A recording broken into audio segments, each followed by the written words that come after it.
On va jouer Gone Home, la deuxième partie. Quand on a terminé, on a cherché cette chambre-là. Oh, attends une minute. Je vois aussi, je check ici.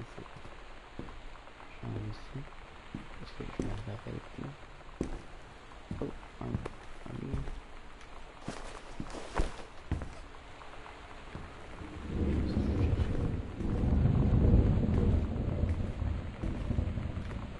Ok, bon. On peut continuer. C'est bon là. Ok. Une lettre.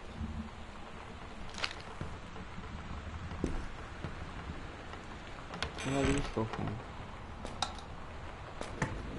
Ici, blablabla. Il semble rien d'intéressant. Une toilette.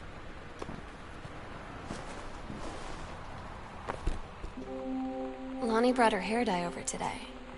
She said, I need to fix these roots. Think you could help? Dyeing hair is weirdly intimate. I don't know if I've touched someone else's scalp before. It's pretty intimate, right? It felt intimate. We looked into the mirror together after, and I expected her to say something about how it looked crappy, or good, or whatever. But that's when she said, "You're so beautiful." And she was looking at me. Right in that moment, I wanted to say something, but I waited, and the moment was gone.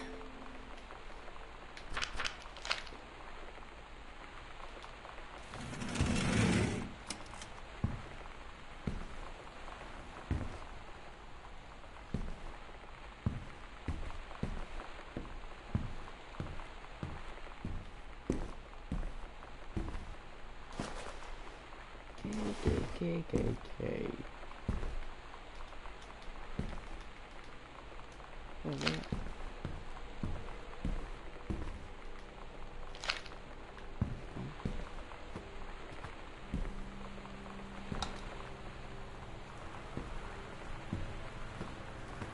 Une pencil.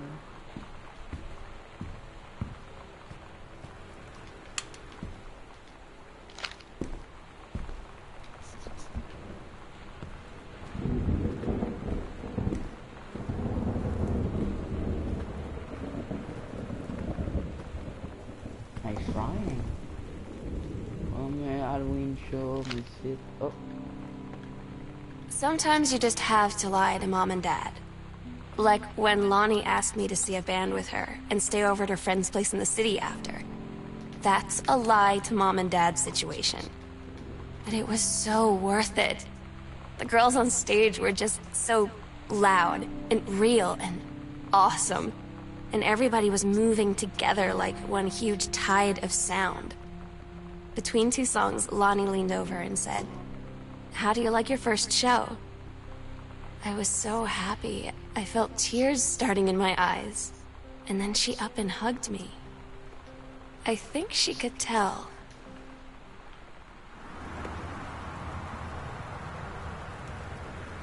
Ok, what the fuck? C'était quand même chill la fête. Ouais, Chris. J'avais encore un livre. Oh! Man.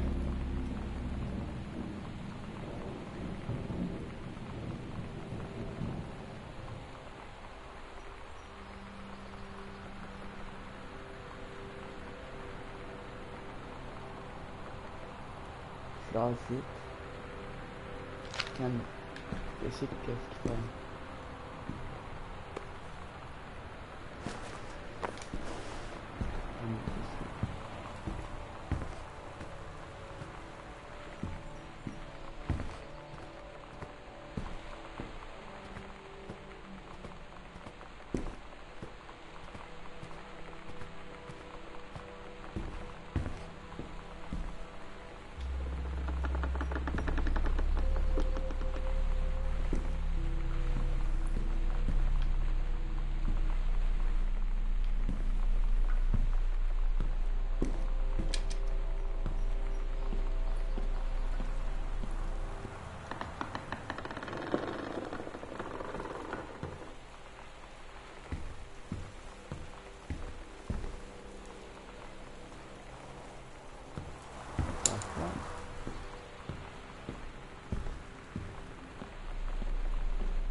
Ok, ça c'est un nom titre. Ok, bon. Librairie, j'y vais. Devant la chambre de elle.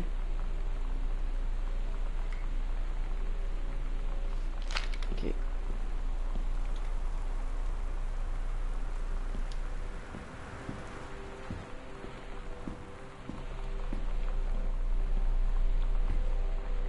Devant sa chambre.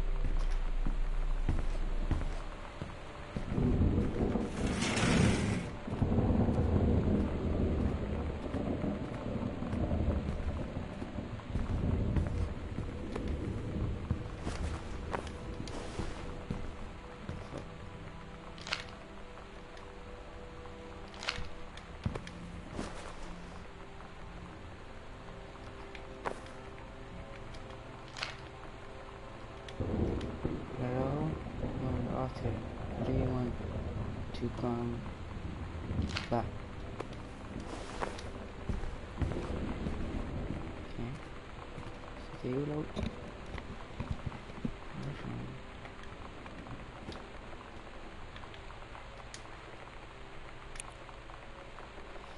Ok. Peut-être qu'on rentre.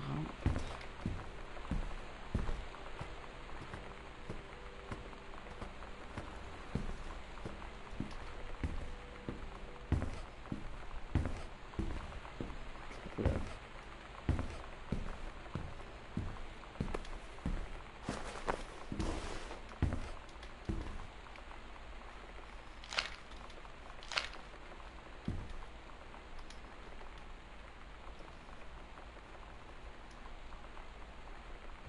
Ok. Ça c'est fait caser.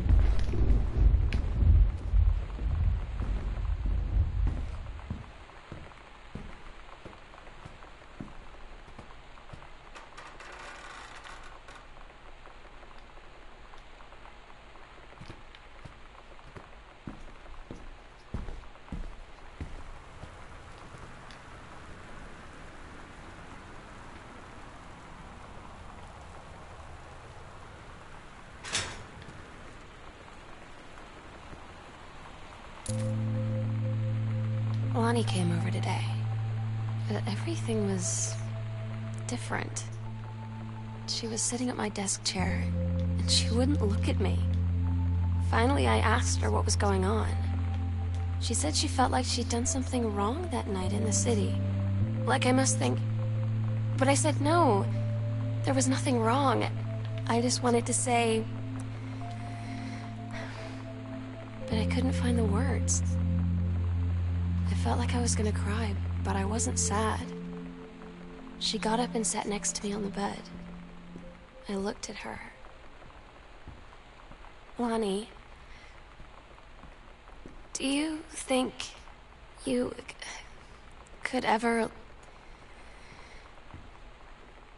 And that's when she kissed me. Oh.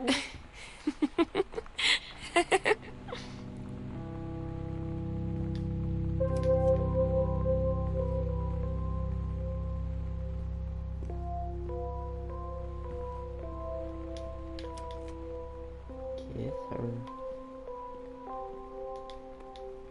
Potato chips.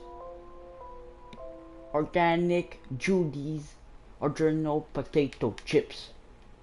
Yeah. Potato chips, potato chips.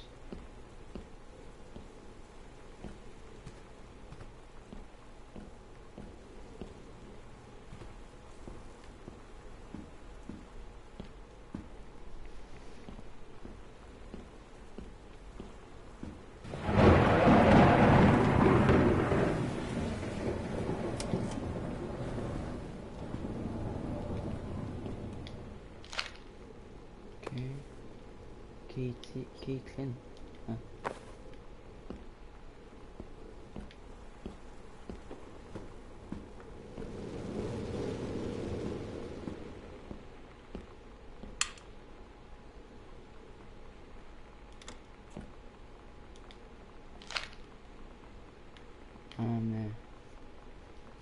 Easy plus 100.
What?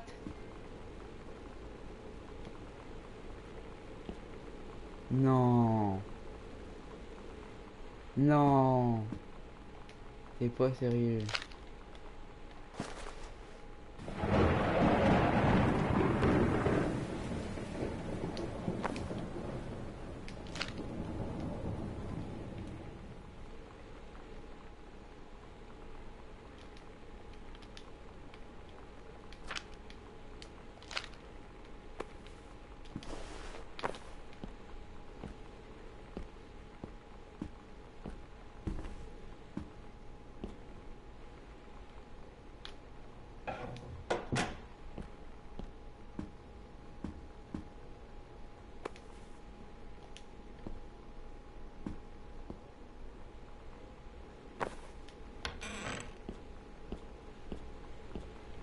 Juste checker là, mais ça fait pas.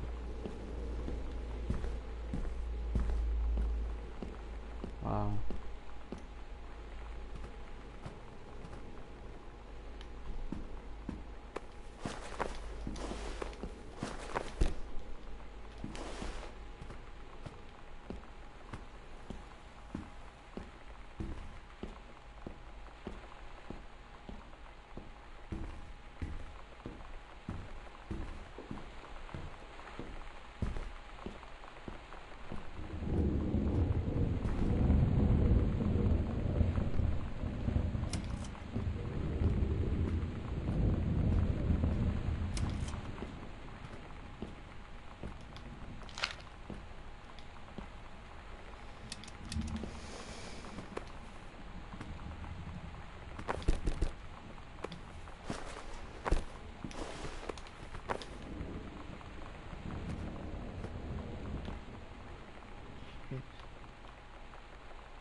Good justice now.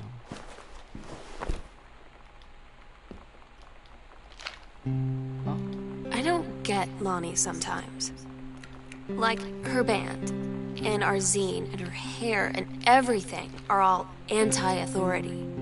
But I watch her in JROTC, and she's doing drills in perfect formation, following orders, no question.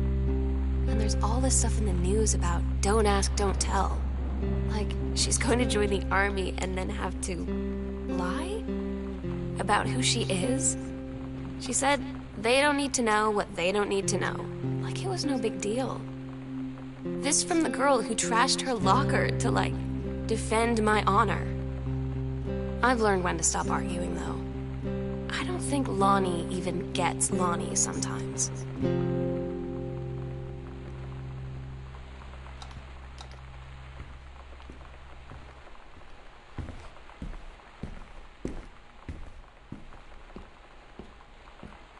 Ok. Là, je viens de trouver la chambre qui était bloquée.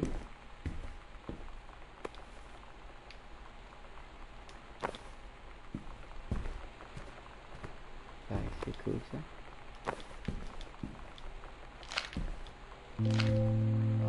Katie, you know how Mom and Dad are. Not exactly super open-minded about things. It feels like every minute I don't spend with Lonnie, I spend worrying about them finding out about us. And what would happen if they did? You know Dad's joke about the nunnery that he'd tell whenever he brought boys around the old house? I wonder where he'd want to send me.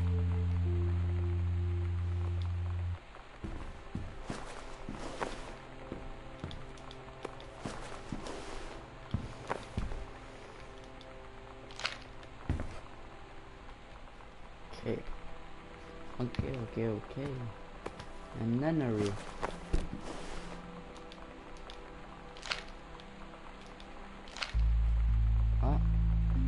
I had an interesting talk with Mom and Dad tonight. One you were never gonna need to have.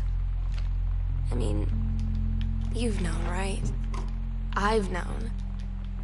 I've known since, like, She-Ra. Mom and Dad didn't, I guess.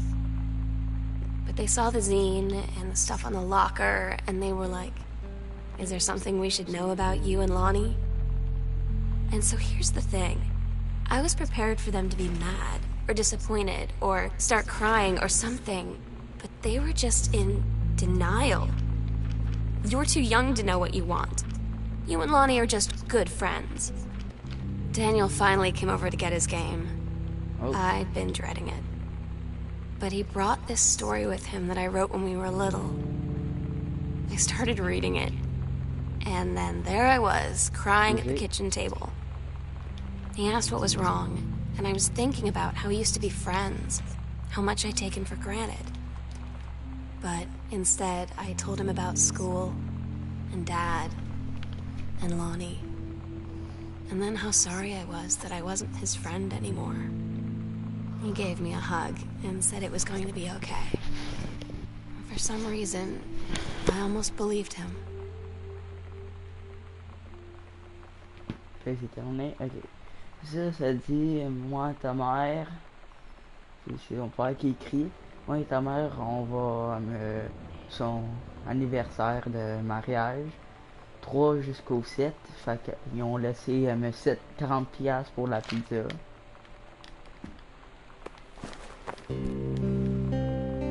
I asked Lonnie what she had to do to get ready to ship out for basic training. She said, not a lot, really.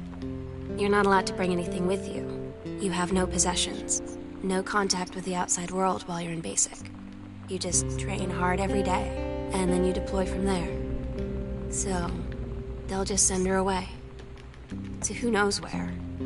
The other side of the country? The other side of the world? My mind, like, can't process it. That she's really going to be gone. Just gone.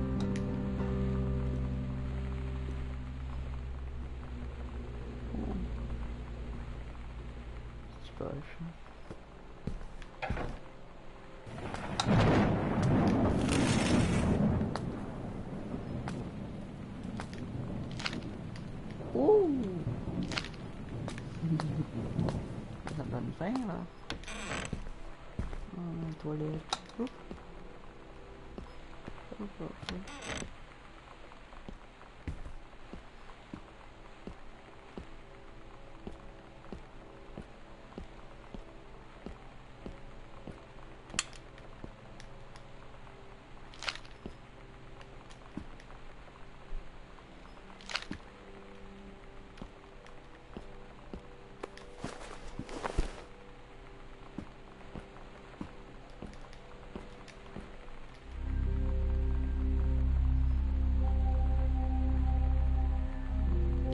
We agreed our last night together would be our happiest ever, and we'd forget tomorrow was going to come at all.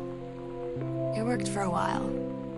We had a good time seeing Oscar off, then ran up to the attic to look through our photos, to find one for Lonnie to take with her. And looking at them, I realized they were all in the past. And there wouldn't be any more. I didn't know what I was going to do. And I cried. And she held me. She said she knew it was hard, but life would move on.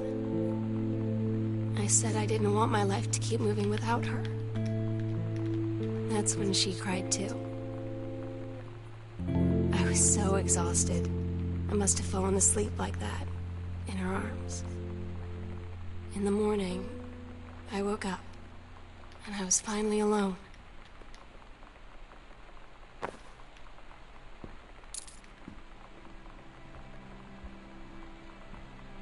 The sunset light in this house is the saddest thing I've ever seen. I just want to sleep. When I'm in the attic, it almost feels like Lonnie could still be here. She's just downstairs. I'm just waiting to hear her pull down the hatch and come running up. Maybe I'll go up to the attic and wait.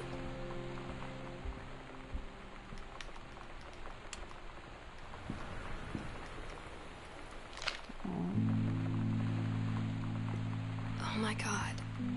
Katie, I fell asleep in the attic, in Lonnie and my old spot, and I missed the first 2 calls. I just barely caught the third one before the machine got it. And it was Lonnie, on a payphone.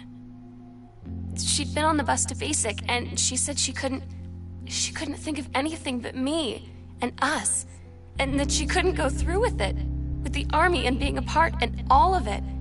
And so she got off the bus in Salem. She said, "Sam, I want you to pack up everything you can and get in your car and come find me. And let's just drive until we find somewhere for us." And she asked me if I could do that. And I said yes. Yes.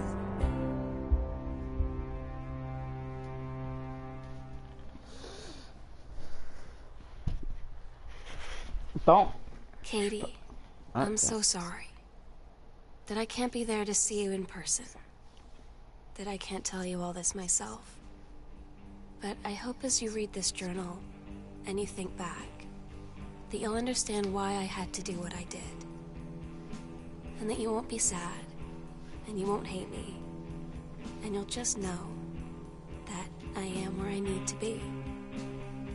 I love you so much, Katie. I'll see you again, someday. Love, Sam. Bon, c'est la fin du jeu Gone Home.